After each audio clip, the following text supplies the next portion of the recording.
And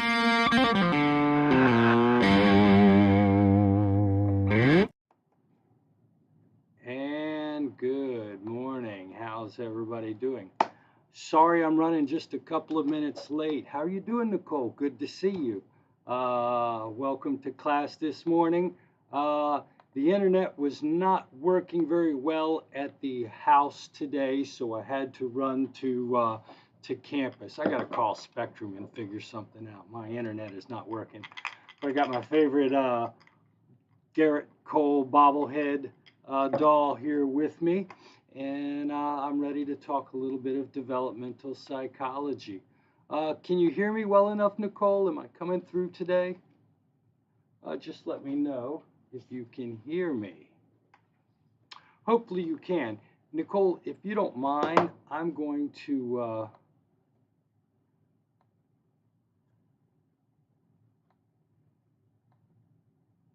okay, yeah, it looks like everything's going here.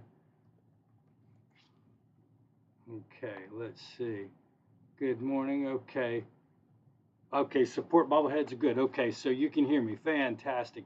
Listen, if you don't mind, I'm going to run to the coffee machine. I got a cup of coffee brewing. Nicole, give me 1 second.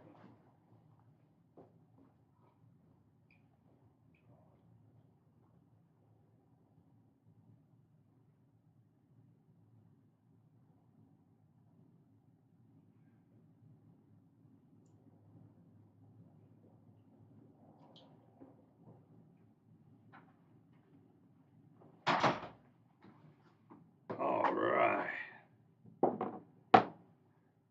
I think so. I think so. You know, this stinking, I wish this thing worked a little bit better, but it doesn't. Okay. No big deal. Yeah, I think we are all a little bit hungover from Thanksgiving. You know, I've always found it's a little weird the last week of the semester in the fall after Thanksgiving because Thanksgiving just sort of is just such a strong holiday and a strong break point uh, that it's just hard to get motivated again.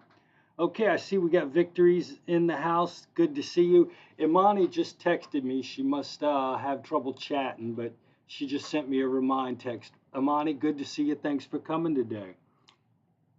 Fantastic. Okay, so the final exam review is most likely going to be Friday morning at 10 a.m. The exam will become due available this weekend, and you will have most of the week. I think I gave you all the way till next Friday to do the final exam. So I'm going to open up for you this weekend, and you'll have almost 7 days to complete the final exam. Any questions on that? Let's go ahead and get started, shall we? So we're on chapter 19, socio-emotional development in late adulthood. Remember, we're talking about this last stage of development. For the final exam, I am going to want you to know all of these periods of development, as well as the 3 processes of development. We've talked about that over and over and over again throughout this semester. So I'm definitely going to have that on the final exam. So we're talking about socio-emotional development in later adulthood. You'll notice it says 60s and 70s, but as we suggested, people live into their 80s and 90s even. You know, actually, I don't know if you folks saw this, Victory, Imani, or Nicole, but there was a news article about the secrets of super agers.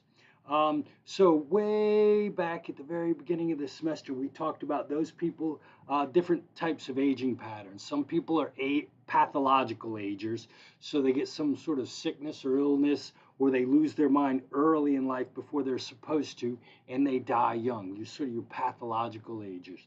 Then there are those normal agers like me, you, and everybody else who starts to lose our physical abilities and our minds a little bit in our 70s. But there are those people we call superagers that never see the doctor a day in their life, that keep their minds until right before they die at 95 or 100. What are the secrets to superagers? Turns out it's all about stimulating that mind. They talk about reading books, learning things, taking classes, doing doing educational stuff like learning a new language.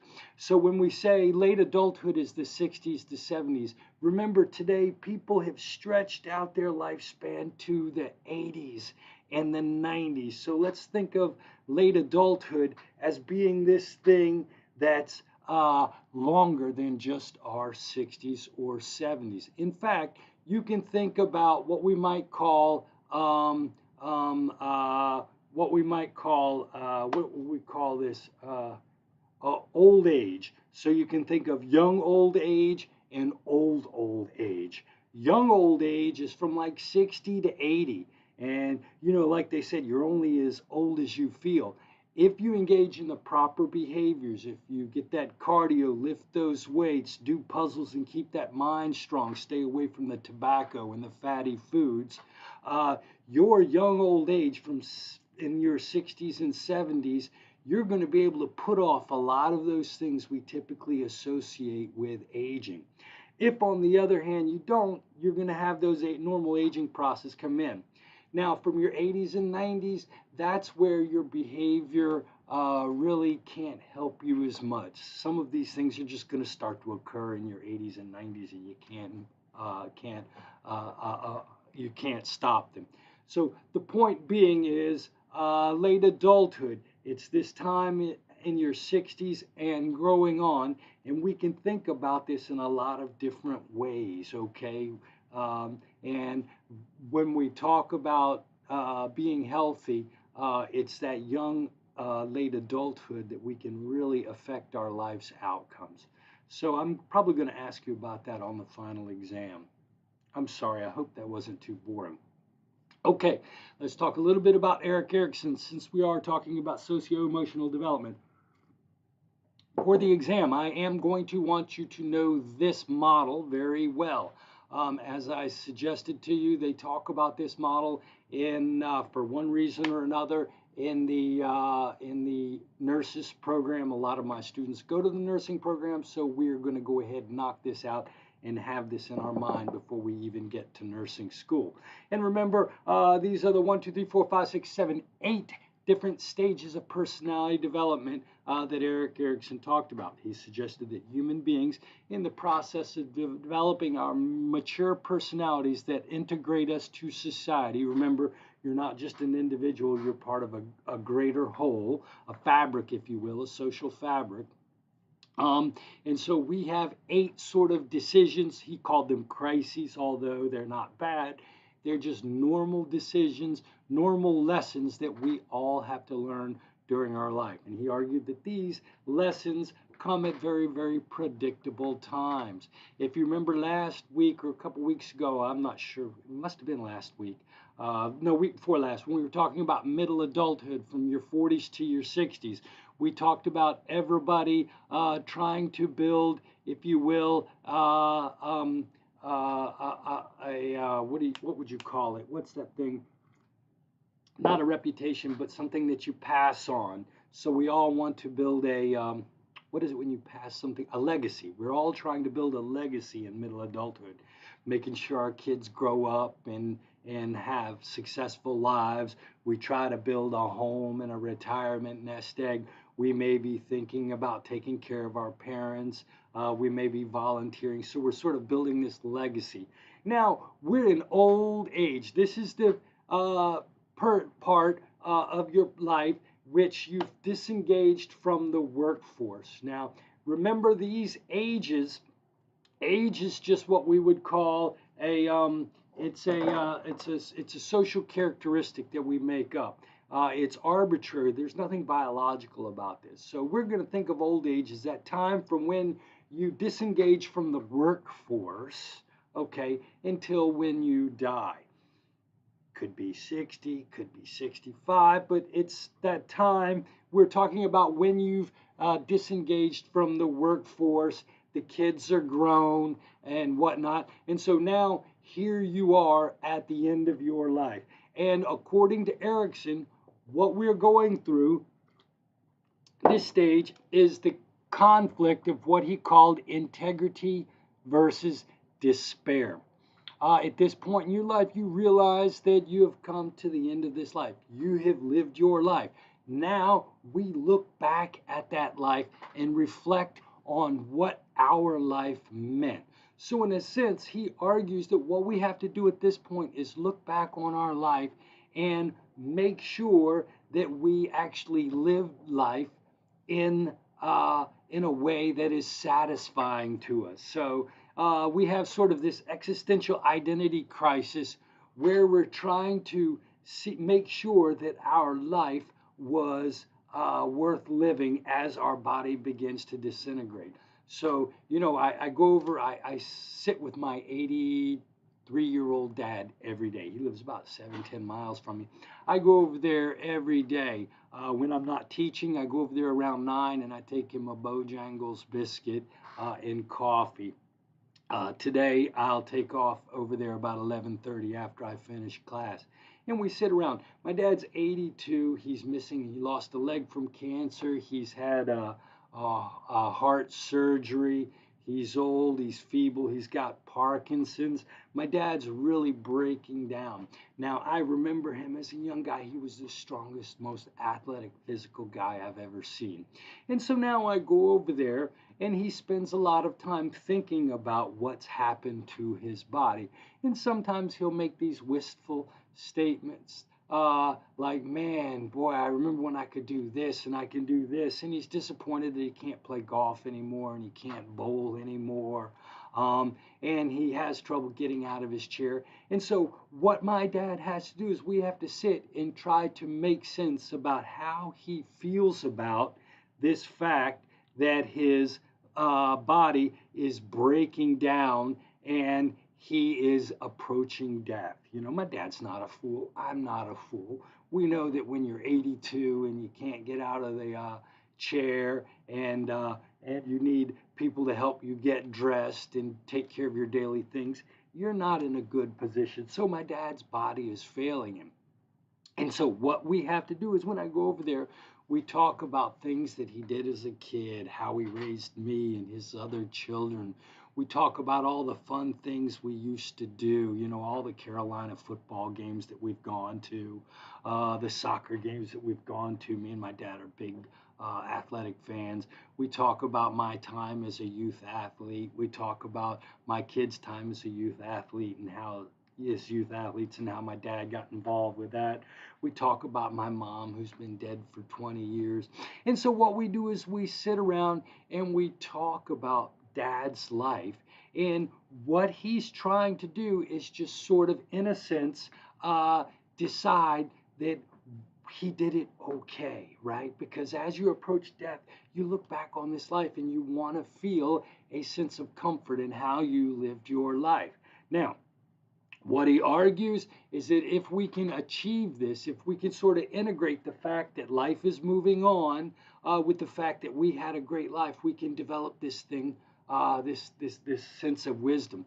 Now, some people at this stage have a feeling of despair, so they may sit back and think about all the mistakes and the things they didn't do and the things they should have done. And some people look back and because they didn't maybe they didn't achieve intimacy like they needed to. Maybe they had a poor sense of identity. Maybe there was always some shame and embarrassment that they carried from their childhood.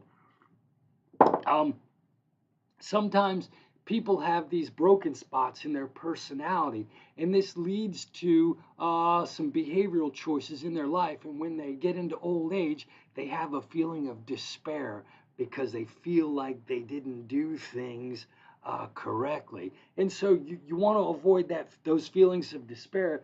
But at the same time, I don't know if you've ever been around one of those older people. You notice sometimes older people will get into the back in my day and kids used to do this and the old days were better, blah, blah, blah. You know what? Some people in old age go so far in trying to validate their own life that they don't realize that the world has moved on from them. And so you'll get some people who are bitter because the world is different today than it was in their childhood. And their sense of what they've done, their sense of integrity is so strong that they have trouble dealing with the fact that the world has moved on and doesn't need them, right? So remember, I suggested to you, it's all about a balance. We want to feel a sense of integrity and confidence in the way we lived our life, but we don't want to be so attached to the past in our life that we can't deal with the fact that the world has moved on from us. On the other hand, we want to feel good enough about our life that we don't feel a sense of despair and self-loathing because we sort of screwed our life up. All right. So in a sense, this is this balance. And according to Erickson, throughout if we've resolved these other 7 stages of personality and we come to old age with a feeling of confidence, a feeling of having created a legacy while still having an identity, a sense of creating a sense of intimacy while still having a sense of independence. If we've been able to do all this and we come to old age, we can resolve this final stage. And Erickson argued that the reason that this stage is so important, it's because the younger kids have to watch you die. And the way in which you deal with the end of your life gives hope and confidence to the younger generation. So in a sense, you have to be confident enough to face death so that we can give confidence to the younger generation. You know, one of the things I always noticed with my grandparents and older people is, you know, in fact, this was sort of the same with my dad. You know, when he was a younger fellow in his 50s and 60s, the things he said about death led me to believe that he was terribly afraid of it and didn't want it to come. Now I talk to my dad, he's a little more philosophical about the end of life. And it sort of makes me feel comfortable to know that my dad is comfortable. You know, death is a scary thing. We all live with this existential fear in our brain from the time we are old enough to realize that we are an individual. We have to start to deal with this sense that one day our individuality, our life will end. And what Erickson argued is that in the fabric of people, having the old people who have a strong enough sense of identity that they can accept death, that sort of gives courage to the rest of the tribe. Remember, Erik Erikson developed his theories by studying the Lakota Indian, and he was very interested in this idea of community and tribal, the social fabric that people create. And remember, what he discovered was that the U.S. government had come in and had torn this fabric by trying to teach the kids how to be English rather than letting them be a part of their community. They sort of screwed up the social fabric of this community. So think of Erik Erikson's theory. His theory is a theory about how human beings develop a sense of identity and fit it into the culture in which they find themselves. That's really what his theory is about. It's an identity building theory. For the exam, I'm going to ask you to know the age groups. Okay, infancy, toddlerhood, early childhood, school age, adolescence. I'm going to want you to know the conflict that is faced during these stages. So basic trust versus mistrust, autonomy versus shame, initiative versus guilt. And then also on the final exam, I want you to understand the virtues, the personality strengths that are associated with each of these conflicts. So in infancy, you're going through this trust versus mistrust. If you resolve that, you develop the personality virtue, the personality strength called hope, right? And so you can see hope, will, purpose, and competence. I like to think of those as the individual self-efficacy, the thinking of the self as an individual.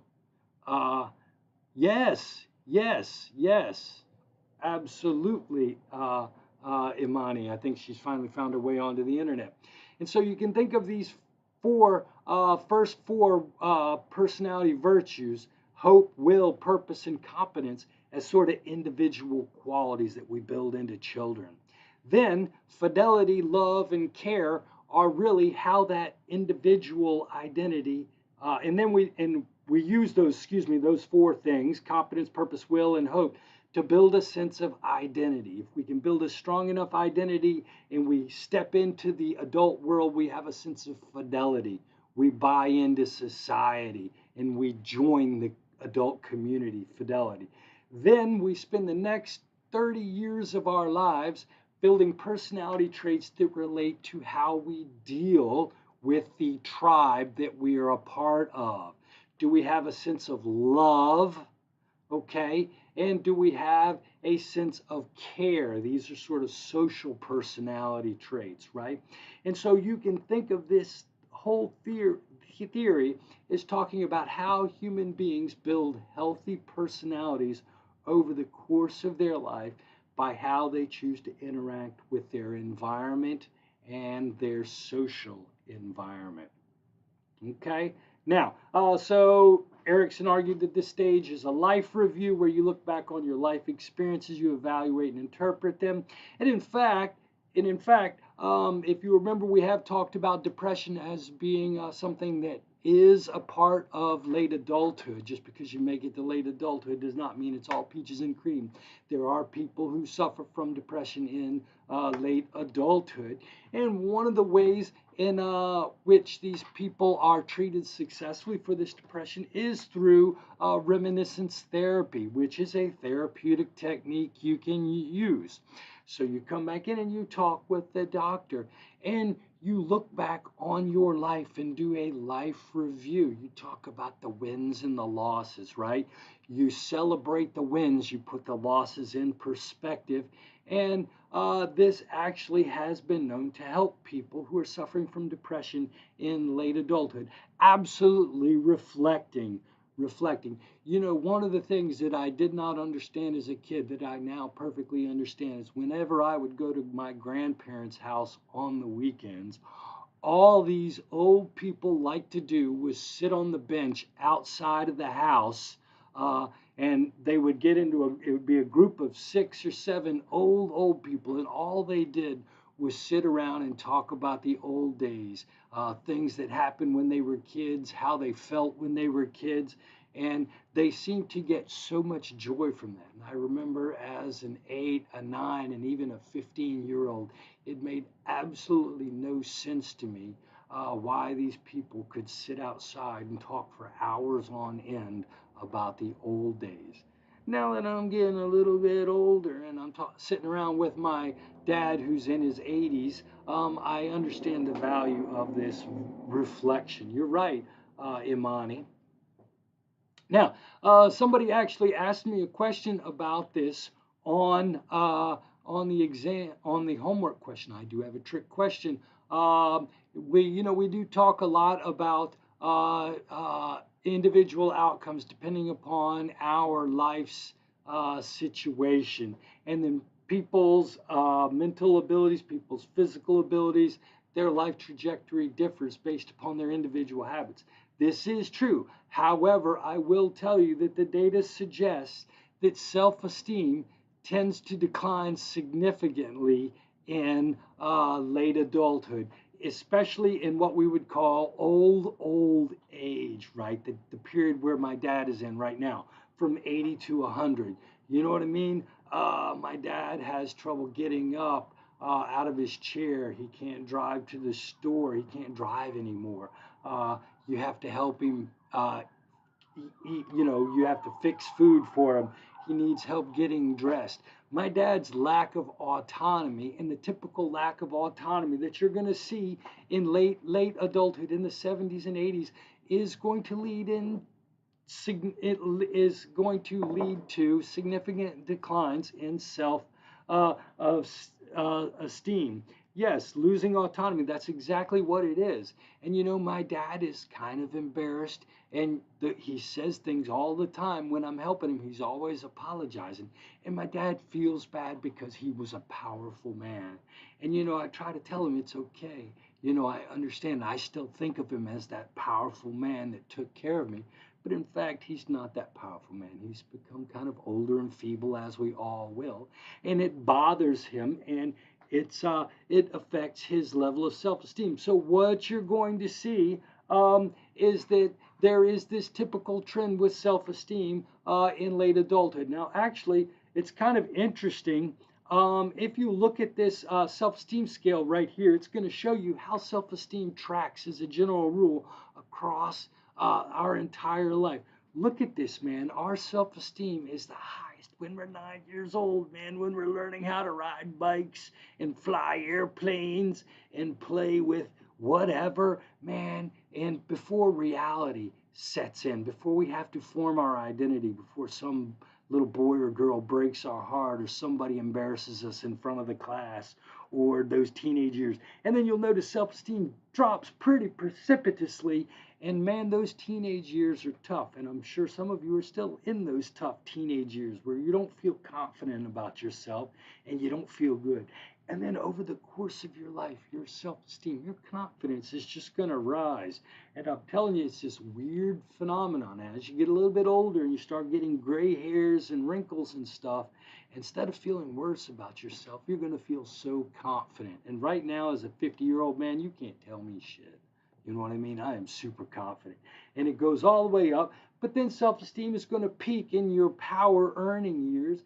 And then it's going to drop off as we lose our functional ability. And this is just sort of the normal course of how life and people's sense of confidence works. So just notice that there's a weird pattern in all of our abilities. Remember, that's what developmental psychology is. It's the understanding of how human beings change and evolve as they move from prenatal development to the eventual death, right?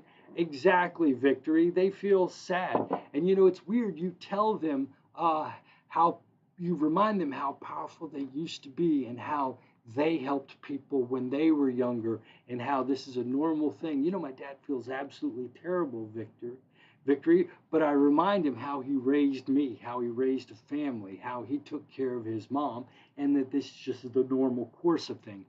But it's difficult for people to deal with at this age.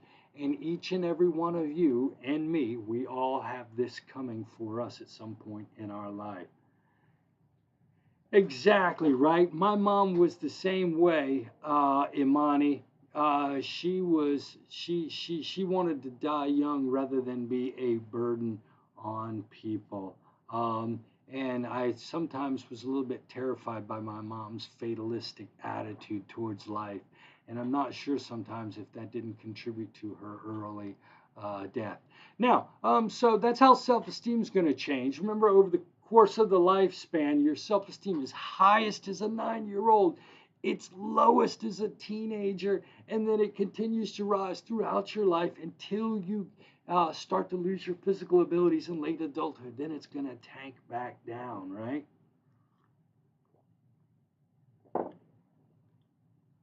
Wow, that's interesting, Nicole. I'm sitting here reading Nicole's comment. I don't know if you folks have seen that.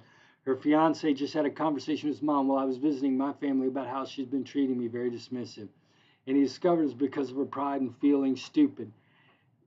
Right? Isn't that weird? And to you, it's not a big deal. And you just don't realize how this kind of thing can build up over a lifetime. Yes, Nicole. And so, what I would take from this is that there's something in terms of Ericksonian stages, you know, intimacy versus identity versus isolation, or maybe it's generativity versus stagnation. Maybe there's something she didn't do in her life, achievement wise, that sort of gives her these feelings that she then takes out on you, Nicole. I find that it's kind of interesting and useful to think about Erikson's stages in terms of trying to figure out how people are suffering, especially as they get into my age. Very interesting, Nicole. And I do hope that you get that family thing worked out, because in-laws make a big difference in the quality of your marriage, right? So that's how self-esteem is affected. Let's talk about how personality styles are affected. And raised three, she had terrible taste in men and raised 3 boys alone. Okay, there you go. And so it may be, wow, that's interesting. And so maybe she's watching you and her son, and she's projecting some of her feelings into the relationship that she sees with you. So clearly, some intimacy versus isolation issues in her life, because that part of her life has been more challenging for her. And so that creates sort of these feelings in the next stage of development, generativity versus stagnation. Who knows, Imani? Who knows? And I don't want to psychoanalyze anybody from a YouTube channel, but you see what we're getting at. Now, how does personality change as you move through life? So not only does your level of self-esteem change over the course of your lifetime, but your personality does too. Did you know that as we get older, what's going to happen is your conscientiousness, your agreeableness are going to go up? Okay, your neuroticism and your extroversion are going to decrease as you get older. So as we get older, we get more responsible and we get more cooperative. That's just a characteristic of getting older. And we also get less anxious. Neurotic is angry and anxious, so we get less anxious. And we also get a little less extroverted, so we get more introverted. So this is how Big Five personality traits change as we move through life. Now, here's the weird thing about personality. Since we all change in the same direction, relative to your peer group, you are still going to be the same. So it's kind of weird. Your personality changes, but it doesn't change. What does that mean, Chris? Well, I score high in neuroticism. I am an angry, emotional person. Now, what that means is compared to other 53-year-old men, I am more angry and emotional than most 53-year-old men. However, I am much more calm and less emotional and angry than I used to be as a 25-year-old man. So absolutely speaking, my anger has decreased, but so have all my buddies' levels of anger. So I'm still more angry than most of the other 53-year-old men you'll meet, but I am less angry than I used to be. Does that make sense? So, does personality change? Well, yes and no. We all become more agreeable and more conscientious as we get older, okay? But we're still going to stay the same relative to our peer group, and we're all going to get less neurotic and less extroverted as we get older, but we're still going to stay the same compared to our peer group. I hope that makes sense, right? So, now, how does that affect our life's outcomes? You know what? Being a conscientious person is associated with a lower risk of dying. You don't do stupid things because you're responsible. I'm not going to drink and drive. I'm not going to smoke cigarettes.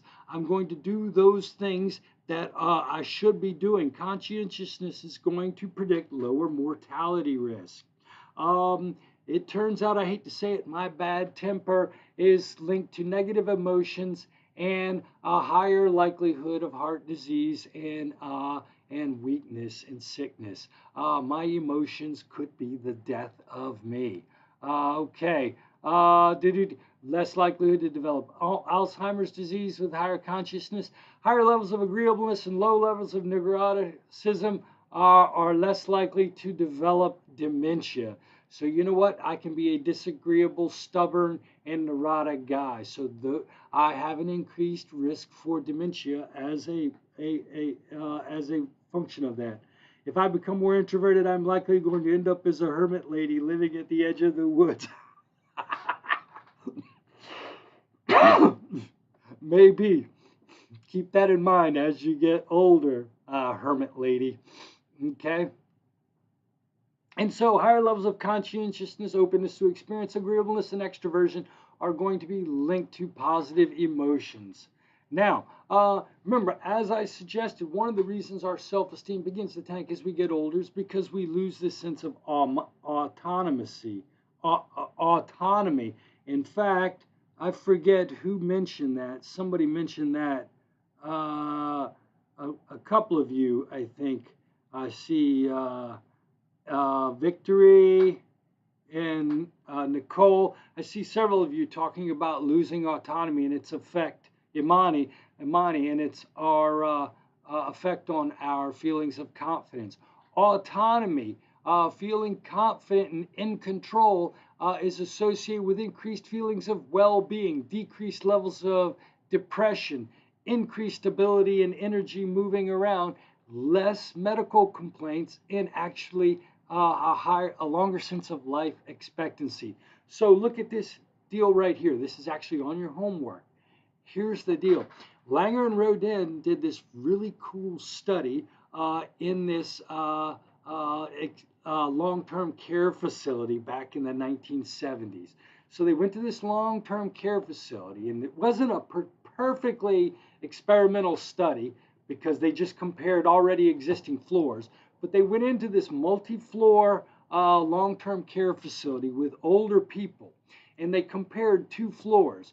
And on both floors, they gave both people on both floors a plant and a weekly movie night. Okay, so they introduced into floor 2 and floor 3 two things.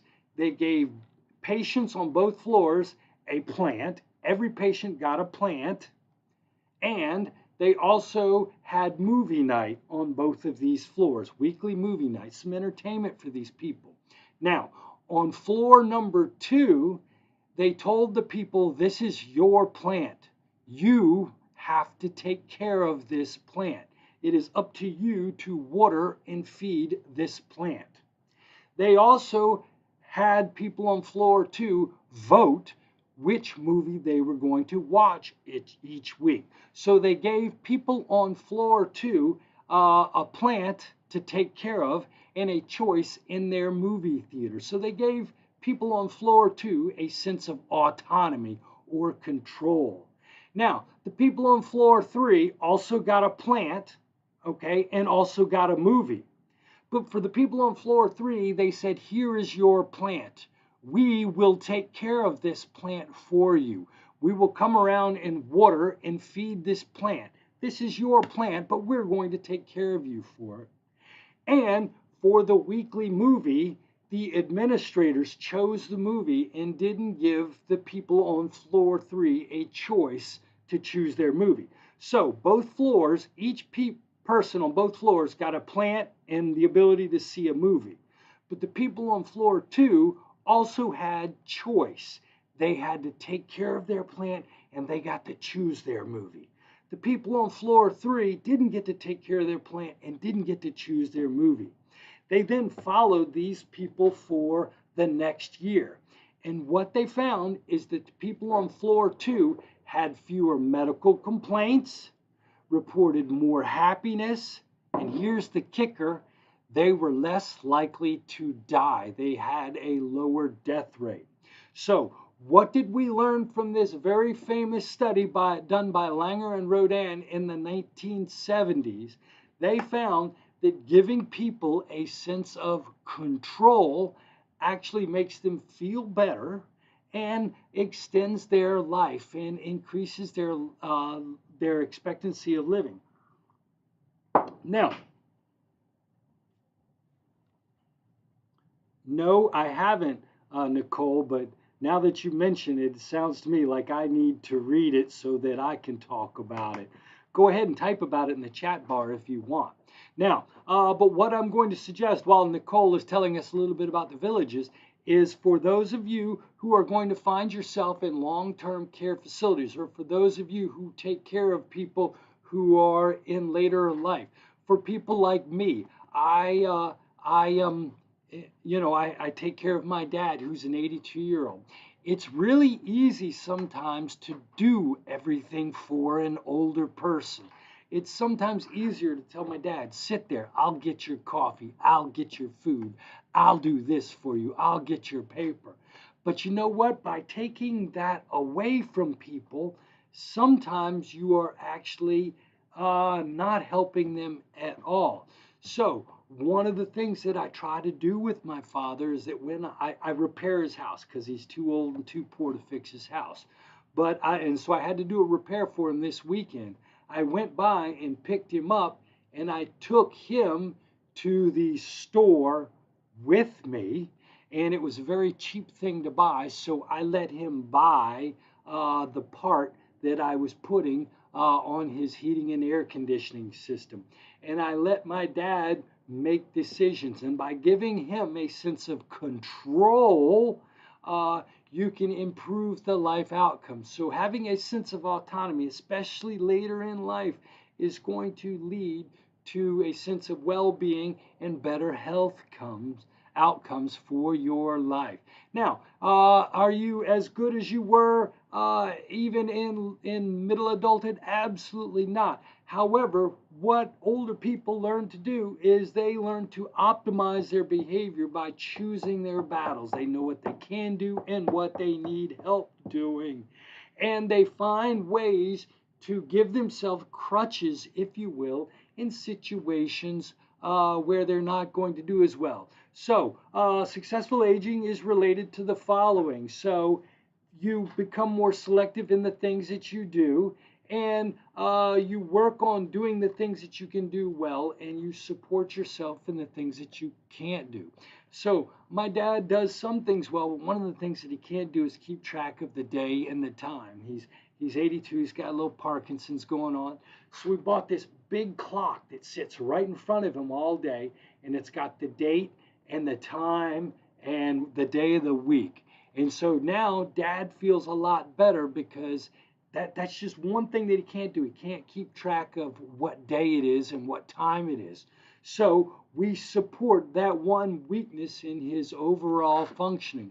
So what dad has learned to do, and now he still has conversations, still works the TV, still can get himself a cup of coffee. But what we do is we sort of support that one little weakness that he has in his functioning. Each with 6 to 7 residents, a caregiver of cooks, takes people to social events, helps them go to grocery, has a nursing home disguised as a village. Each with 6 to 7 resident caregiver cooks, takes people to social events, helps them go grocery shopping, and watches over your service. All the patients have some form of advanced. Wow, that sounds like a challenge for a caregiver. I will definitely look that up, Nicole. The village in the Netherlands. There's also sort of the villages there in Florida, which is a huge retirement community where they have social events for people down in Florida. When people come old, they need kind of kids in a lot of respects. You need to interact with them kind of the same way. You know, yes, but you have to let them do the things that they can do. I think that's the point of this, is that you have to let them do the things that they do and find ways to support them in ways that give them autonomy. So instead of my dad having to ask every moment what time it is or what day it is, you put the clock, he supports himself. So it's all about, this age is all about trying to maintain as much autonomy as you can to keep your confidence up and to keep your sense of well-being up. We are running out of time to talk too much. People become more selective. I'm not, you just getting here? I'm sorry, Ronique. I promise I sent one out. Did you folks not get my reminder this morning at 9:40? I think I sent one out at 9:40. I'm sorry, Ronique. Dude, you're my favorite guy in the class, right? We always need that Caribbean point of view. I can always count on you to say something crazy or silly. I think the rest of the class believes that. So I apologize. Okay, I did send one out, and I promise I didn't take you off of it. I promise, Ronique. Okay, so let's see what we got in terms of time. 5 minutes. All right, now, here's the deal. As you get older, people are going to start distancing themselves. The kids are not going to have time for you. The grandkids aren't going to find you as interesting when they grow up. And so what you're going to find is that as you get older, you're going to have fewer attachments, fewer relationships. People are going to start dying off. You're going to have fewer attachments. However, the weird thing is your anxiety about this isn't going to be as severe as it might have been had this happened when you were 12, 13, or 22. All right. So you're not going to feel as anxious about sort of these fewer relationships. However, there are older people who do have these attachment anxieties. And what they're going to suggest to you is that people who don't have these attachment anxieties are going to have better psychological well being than people who have these anxieties. So if your mom or dad has these attachment anxieties, you need to make sure that they do feel comforted and have a sense of security. And so that's one of the things that I do for my dad and his new wife. They're both in their 80s. He remarried after my mom died, and I just go by there every day. You know what I mean? I just take him a sausage biscuit, or I'll take her an ice cream bar, just to let them know that somebody loves them, and just to make them feel cared for and secure in their attachment, because that's going to help Dad feel better, help Miss Linda feel better, and they're going to have better outcomes. Now, that being said, as people get older, what you're going to see is that sometimes not out of a sense of malice or a sense of hatred, but when you get older, you know what? And I hear a lot of my 50-year-old friends talk about this now. You know what? You just don't hang around people that don't make you happy anymore. When you were in your 20s and 30s, you tolerated relationships and people that sometimes made you very, very sad and angry. You have these brothers, these sisters, these cousins, these aunts, these uncles, and you would see them all the time because you were obligated to go to these family events, and you would still see these people, and they cause you great anxiety and great angst. One of the things you figure out when you get to be my age is, you know what? If you don't make me happy, I'm just not going to be around you. I don't hate you. I don't wish you evil. I've just decided that I'm going to select an environment that makes me happy, right? And so, so I have in-laws. Uh, Ronique's asked me a question about grades. I'll talk to you after class, Ronique. Um, but one of the things that you're going to find as you get older is you're just going to remove yourself from situations that don't make you happy anymore, and you're going to find great peace about that. So I have a lot of brothers and sisters, and there are a couple of brothers and a sister that I just really don't talk to them anymore. No big deal. We didn't have a huge blowout.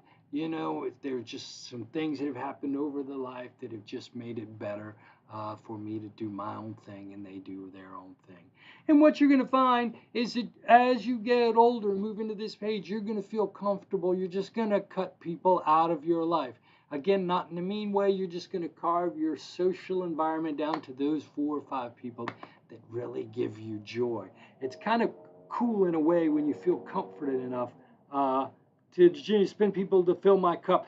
There you go, Nicole. That's exactly what I'm talking about. I'm glad you realized that at this point in your life, most people will torture themselves with social relationships that don't fulfill them throughout their early adulthood out of a sense of obligation. What happens, Nicole, is, and well, you've done it, good for you with your wisdom.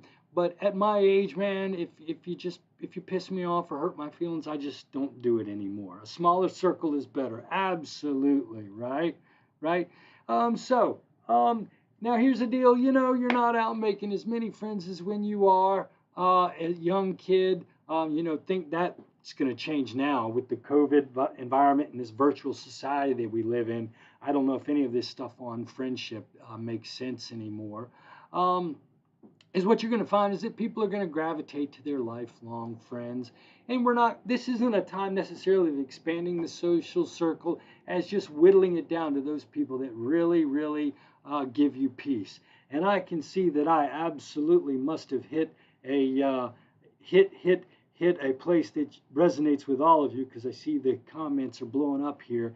Absolutely. So we all realize that at some point in life you have to go ahead and cut that social circle down to the group of people that validate you.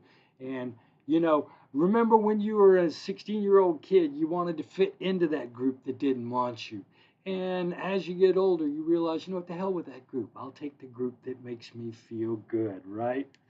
And so, in a sense, um, so we're gonna, because we're cutting this circle down, we're gonna have less problematic relationships now. Those fights with your friends that you had in your 20s and 30s, that shit's all gone now, man. We're all mellowed out, and we've got that piece of those friends that we can accept for who they are, and that can accept us for who that we are.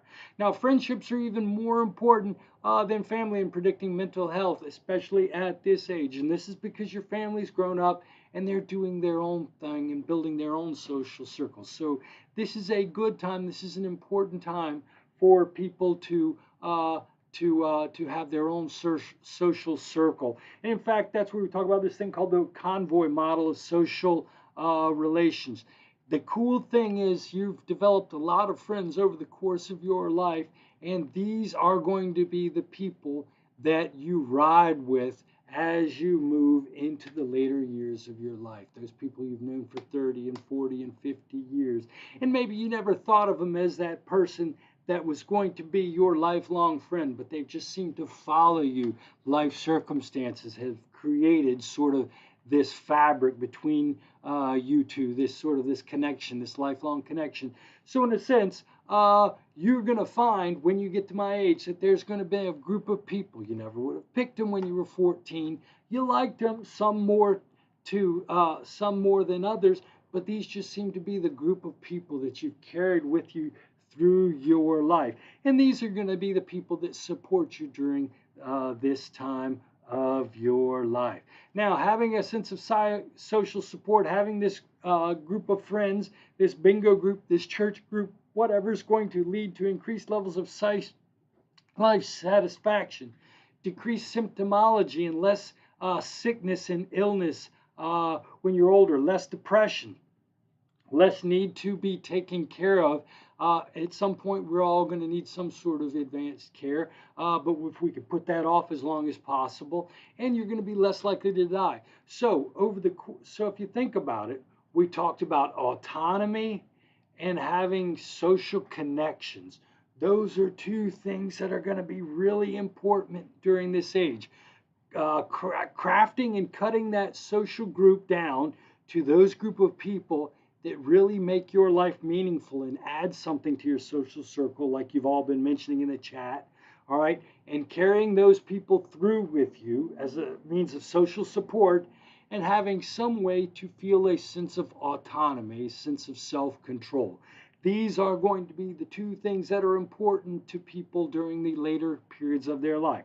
So if you are my nursing students, when you get into your nursing situations, when you're dealing with that patient in their 70s and 80s, remember, they're going to be dealing with these two issues: their social group and the support that they get from those groups. If they're in a hospital bed, how is that impacting them, their ability to receive support from their social community? Remember, it may not be their friends, their family. So if you're a young nurse, you may think that their son or daughter coming by is the most important thing in their life, when it actually may be that friend that they've known for 40 or 50 years that's more important in their life.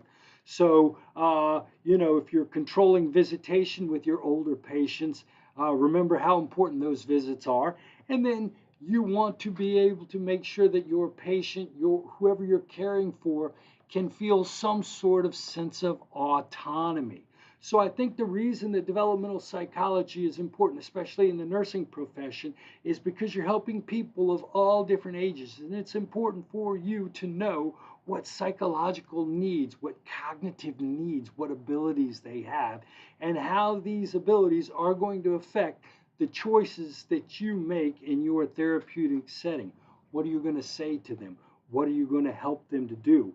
What's most important to that 20-year-old patient as opposed to that 40-year-old patient, as opposed to that 70-year-old patient.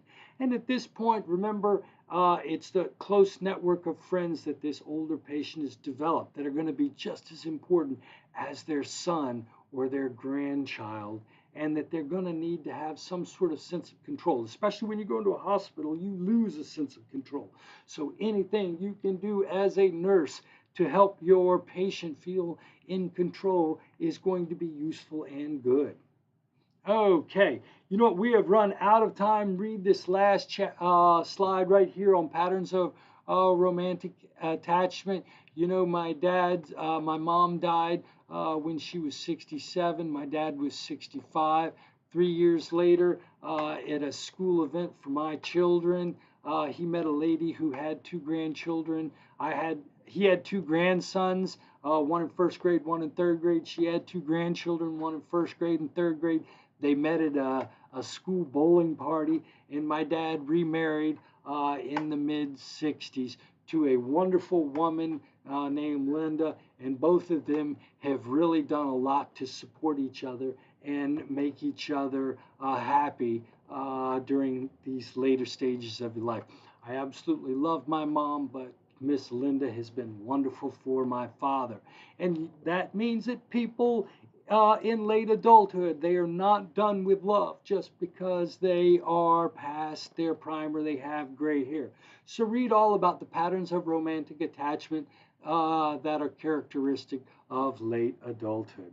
All right, I am out of time today. It is 10:57. I apologize for keeping you so late. I look forward to seeing you on Thursday at 10 a.m. where we will talk about death and dying. Have a great day. I look forward to seeing you on Thursday. Take care. Don't forget to do the course evaluations. All right, they're due by Thursday. John and Rosemary, I got yours this morning and I updated your credit. Take care. Have a great day. Bye, folks.